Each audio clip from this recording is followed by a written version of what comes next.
Hello discoverers! Hello Voyagers!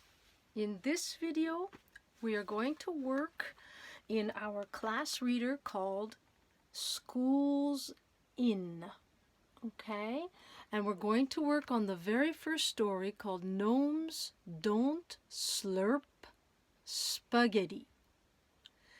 In this video I'm going to read out loud, rather slowly, the story. I want you to listen and follow with what I read. Then I want you to practice reading quietly to yourself words that you do not know. You note into your personal dictionary. Take the time. You have the whole vacation to do it. And then I want you to practice reading out loud. You can choose what area you want to read out loud. Finally, when I send this video link, I will also send a document of questions that I would like you to answer. It can be on any kind of notebook paper, or if your parents can print it out, it can be on the paper direct. It is as what's possible for you and your family. Okay? So the first story that we're going to work on is Gnomes Don't Slurp Spaghetti. Okay?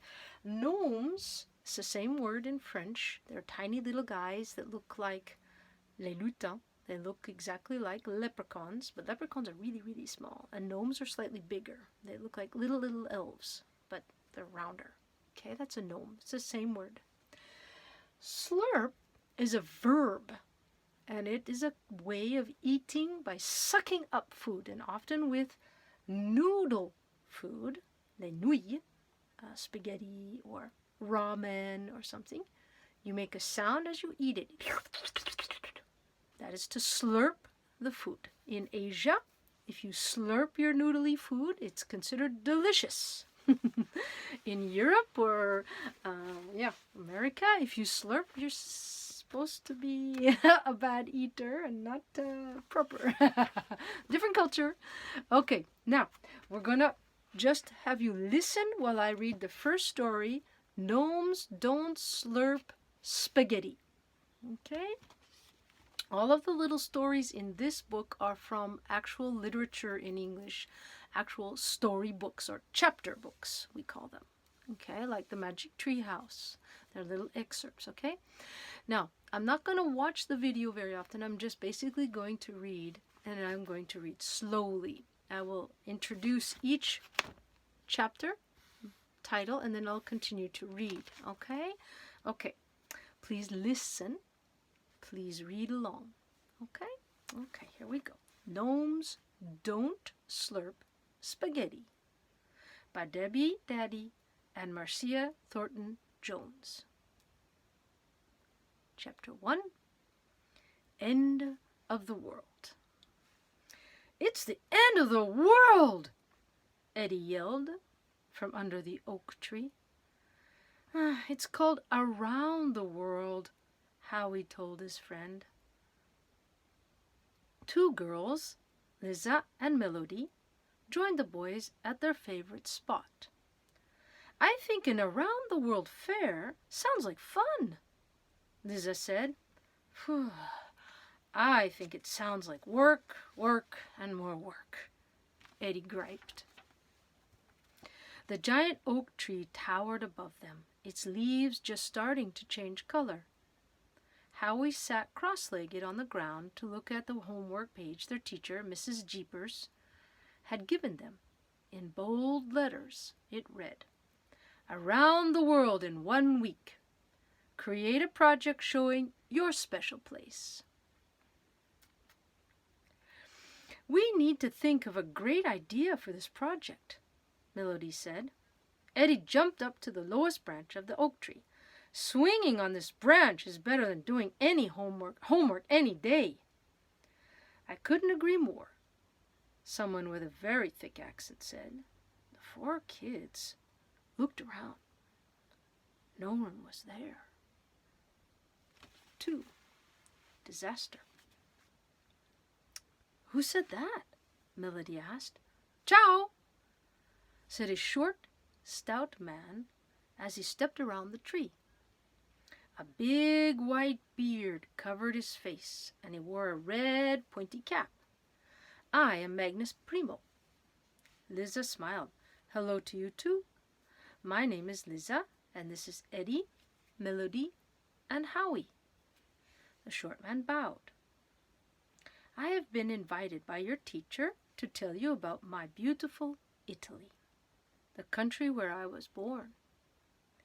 I will even make you spaghetti, my favorite meal. I have traveled a great distance in my bus to this very spot." The four kids looked at the parking lot where a big green bus with pink and purple flowers was parked. An enormous orange tulip dangled from the top of the bus's antenna.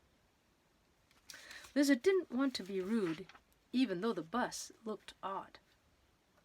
"That looks like a rolling garden," she said. The man's eyes lit up like fireworks. "Ah, a garden is the milk of life, but the heart of a garden is a tree. A tree like your very own oak." Eddie rolled his eyes. "A tree is a tree. They're only good for swinging, climbing, and tree houses." Magnus Primo's eyes widened. "You cannot mean that," he said. "Why, a tree is life itself. I once had a tree like this giant. But this tree," he said as he slapped the bark, "is buono. Good. Better than good. It's perfect." Melody nodded. "This is our favorite tree," she said. Magnus Primo's eyes crinkled when he smiled. "It is just what I've been searching for. Now, if you'll excuse me, per favore, I must see how much it will cost. Arrivederci." He waved as he hurried across the playground. "Cost?" Melody said. "This tree isn't for sale." The kids watched as Magnus Primo hopped up the steps and disappeared inside Bailey Elementary. "There is something very strange about him," Melody said. "Very strange indeed." "It's worse than strange," Howie says. "It's a disaster." Chapter 3, Big Problem. "We have a big problem," Howie told his friends the next morning. "Yeah," Eddie said, "we have to do a project about a country. And we haven't even decided what place to study," Melody added. "I'm not talking about homework," Howie said. "I'm talking about Magnus Primo." "He's not a problem, and he's definitely not big," Eddie said. "In fact, he's the smallest man I've ever seen." Howie pulled out a heavy book from his backpack and opened it. He pointed to a picture of a short fellow hidden in the branches of a giant tree. "This book explains that wood gnomes have powerful earth magic. They get it from trees." Liza nodded. That's probably why people put statues of gnomes in their gardens." Howie shook his head. "Those aren't statues," he said. "They're real gnomes who lost their magic. According to this book, gnomes return to the tree of their birth in order to get magic. If that tree is gone, they must find another tree to replace it, or else they lose their power." "What does any of that have to do with us?" Melody asked. Howie shut his book with a thud. "Don't you get it? Magnus Primo is a gnome whose tree has died. He's come to take our oak tree." Chapter 4, A Special Place. "You're crazy," Eddie told Howie. "There are no such things as gnomes except in fairy tales." "But what if Howie's right about Magnus?" Lisa said. "We have to save our tree." "I think we're about to find out," Melody said. She pointed across the playground to Magnus Primo's bus. Magnus hopped out carrying a huge box. Howie's face turned as white as the clouds in the sky. "I bet that's the gold he's planning to use to buy our tree."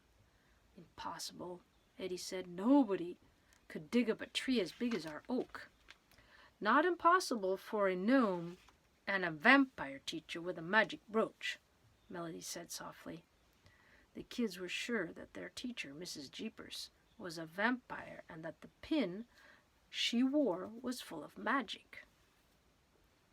Magnus Primo dropped the box when he saw Mrs. Jeepers coming out of the building. Not only did their teacher hug Magnus Primo, but she picked him up and gave him a kiss on both cheeks. Mwah, mwah. Did you see that? Liza gasped. Howie nodded. That's an Italian custom. They kiss a lot. Better not kiss me, Eddie said, or even hug me. Don't worry, Melody said, with a giggle. Hugging you would be enough to drain the last bit of magic out of anyone. Any gnome. Howie grinned. Melody just gave me an idea for the perfect plan, but you're not going to like it. Chapter 5, Perfect Plan. The kids worked hard and were ready to present their project the very next day. It was the same day Magnus was to tell them about Italy. I still don't like this, Eddie said when it was their turn. Too late now, Liza said. The four friends marched to the front of the room. We worked together, Melody explained. We learned about the best place in the world, Howie added, Bailey City. Liza held up their poster. In the middle was a picture of a giant oak. This oak tree has been in the playground for over 50 years, Liza explained. It was planted by a group of kids just like us. It's great for climbing, Eddie added. And that's why, Howie said with a grin, we are starting the Hug a Tree campaign. And Eddie has agreed to be the first person to hug our tree, Melody said.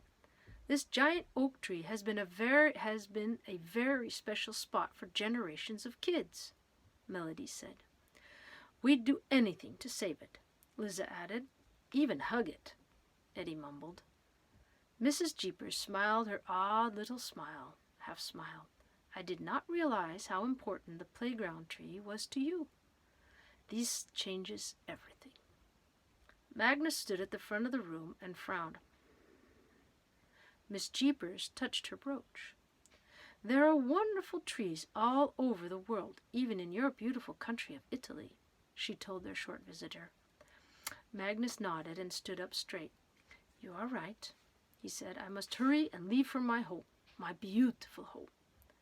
Before leaving, Magnus showed pictures of famous sites in Italy, but the best part for Eddie was the spaghetti Magnus cooked. This is so good, Eddie said, slurping a long noodle. Magnus thinks so too, Melody said. The kids stared at the small man. In just a few minutes, his enormous plate of spaghetti had disappeared before their eyes. Their very eyes, pardon. Maybe Magnus Primo isn't a gnome, Liza said. After all, gnomes don't slurp spaghetti.